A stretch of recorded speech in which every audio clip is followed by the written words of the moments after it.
ഒക്കെ വണ്ടി കൊണ്ടുപോകണ പോലെ കൊണ്ടുപോകും. പന്നിനൊന്നും ഇങ്ങനെ കൊണ്ടുപോകാനേ മലപ്പുറം ജില്ലയിലൊന്നും ഉണ്ടായിരുന്നില്ല കേട്ടോ. ഇപ്പൊ അങ്ങനെയൊന്നും കൊണ്ടുപോയിരുന്നില്ല. ഇവിടെ ആൾക്കാരും ഇല്ലേ ഇവിടെ ഉണ്ട് നമ്മളെ മറ്റേ എന്താണ് ഇവിടുത്തെ സ്കൂൾ എന്തെയ്യുന്നു? തരകനൊന്നല്ല, പ്രസന്റേഷന്റെ തൊട്ടടുത്തുണ്ട് പന്നിയിറച്ചി ഇവിടെ ലഭ്യമാണെന്ന് എഴുതി വെച്ചിട്ടില്ലേ? പരിഹാരത്തുണ്ടാവേ പരിഹാരത്ത് അച്ഛന്മാരല്ലേ ഒലകം മെയിനേ കയറാം.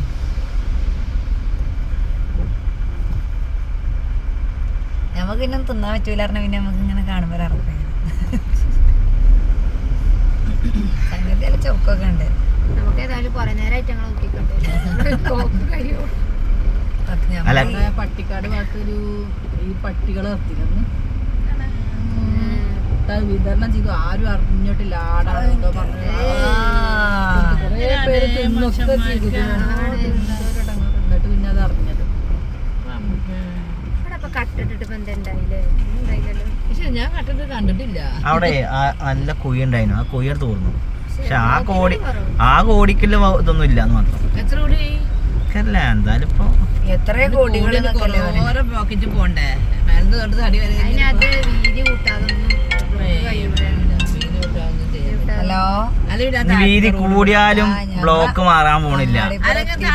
ഇപ്പൊ എറണാകുളത്ത് പോയി കഴിഞ്ഞാൽ ഉലുമാളുടെ അടുത്ത് എന്താ അവസ്ഥ? അതേപോലെ പെരുന്തമ്മ പണ്ടത്തെ അതേമാതിരി ടൗൺ. അപ്പൊ ഒന്നല്ല നിങ്ങൾ വിചാരിച്ച തന്നെ അവസ്ഥ. റോഡ് വിട്ടാലും അത് തോന്നാണ്. എന്നാലും ഉണ്ടാവും. 4 വരി വണ്ടി അവിടുന്ന് വരുമ്പോ ഇവിടുന്ന് 2 വരി പിന്നെ ആവല്ലേ? അല്ല ഞാൻ പറഞ്ഞ താഴത്ത് കൂടി ഒരു ഗ്യാപ്പില്ലേ? അതൊരു വരി